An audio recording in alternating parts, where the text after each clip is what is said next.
Whiplash's final sequence is one of the most electrifying and gripping few minutes in film that I've ever seen.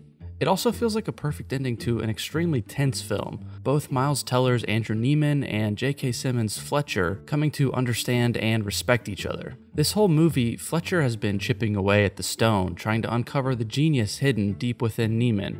And once he's finally given up, Neiman steps up to the plate and showcases his true musical genius. And they do it together. In one triumphant moment, they both arrive at the point they've been climbing towards, and we have the happy ending that we were hoping for. Or that's what I used to think. Fletcher is sort of the Bobby Knight of the jazz world. Like Fletcher, legendary college basketball coach Bobby Knight lost his job due to his harsh coaching style. But Knight is still mostly looked back on as a basketball icon, a legend. It's almost sort of funny how intense he was. But Knight literally choked a player twice. Although the final scene between Fletcher and Neiman seems to be one of understanding and mutual respect, it also seems to validate the abusive teaching style employed by Fletcher, the teaching style that earlier in the film left Neiman bloodied and incoherent on stage, and ultimately pushed him to drop out of the program. That's not okay, right? In one of Fletcher's only vulnerable moments in the film, we learn that one of his previous students committed suicide, citing the intense pressure and anxiety that found him during his time as Fletcher's student. Does this news make Fletcher reflect and perhaps reconsider his abusive teaching method? It doesn't seem like it. Like Bobby Knight, Fletcher seems to see himself as one of the last few pillars of the old way of doing things. He sees the world changing around him and thinks, "I'm the one that still does things the way they ought to be done. I do what's necessary." I think the depiction of all this is fine. I mean, of course it is. But when something is presented cinematically with a skilled actor, it sort of just feels true. And it results in this image being the first result when searching Whiplash quotes. It can feel like the director is saying, yes, this is good. This is the message of my film. But I don't think that's what it is. And that brings us back to the ending. As Fletcher and Neiman smile at each other for the first time in the film, it feels pretty good. It feels like relief. Like Bobby Knight, it's easier to overlook abuse when it leads to excellence. Knight's Indiana teams were extremely successful, even producing an undefeated season in 1976, something that has still not been reproduced. Like a cool movie detective that doesn't play by the rules and is loved by the department because they get results, we seem to look past abuse in teaching and coaching when it gets results. So seeing the results of this hard work can feel pretty good. At least until you start to think about what success means in the context of an abusive relationship. It starts to get a lot messier. We can get more context about Fletcher and the intent of the final scene from the film's director, Damien Chazelle. About Fletcher, he said, "There's nothing redeemable in him. Certainly, I think his passion for music is admirable, and sometimes he gets results, which is admirable, but there's nothing admirable about his behavior." Even this short quote shows how complex this type of relationship is. Chazelle doesn't endorse Fletcher's methods, but does admire the results he gets from those methods. Chazelle also talks about the ambiguity of the ending. I mean, the idea was to write the saddest happy ending I could imagine, sort of like... It's like because it is true that Fletcher, in every single way, gets exactly what he wants at the end, and that to me is what hopefully makes the ending a little troubling. That kind of behavior gets rewarded. In this interview, Chazelle goes on to talk about his own experience as a jazz drummer with an abusive teacher.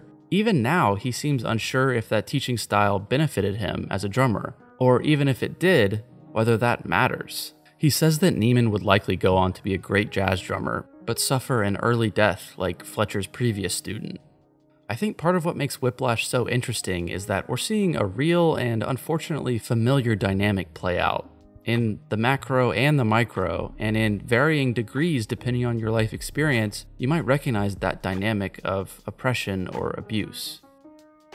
Fletcher is known to Neiman as the top teacher at the conservatory, and Fletcher abuses this respect to make Neiman feel comfortable on his first day in class, only to later toss a chair at him and tear him down emotionally. Throughout the film, Fletcher unleashes psychological torment against his class, but mostly to Neiman. Fletcher eventually pushes him to the point of physical altercation, and Neiman leaves school. Months later, after Neiman's participation in a lawsuit against Fletcher gets him fired, the two bump into each other and Fletcher once again manipulates Neiman into trusting him, only then to humiliate him, this time with no guise of teaching. Fletcher has given up on Neiman at this point.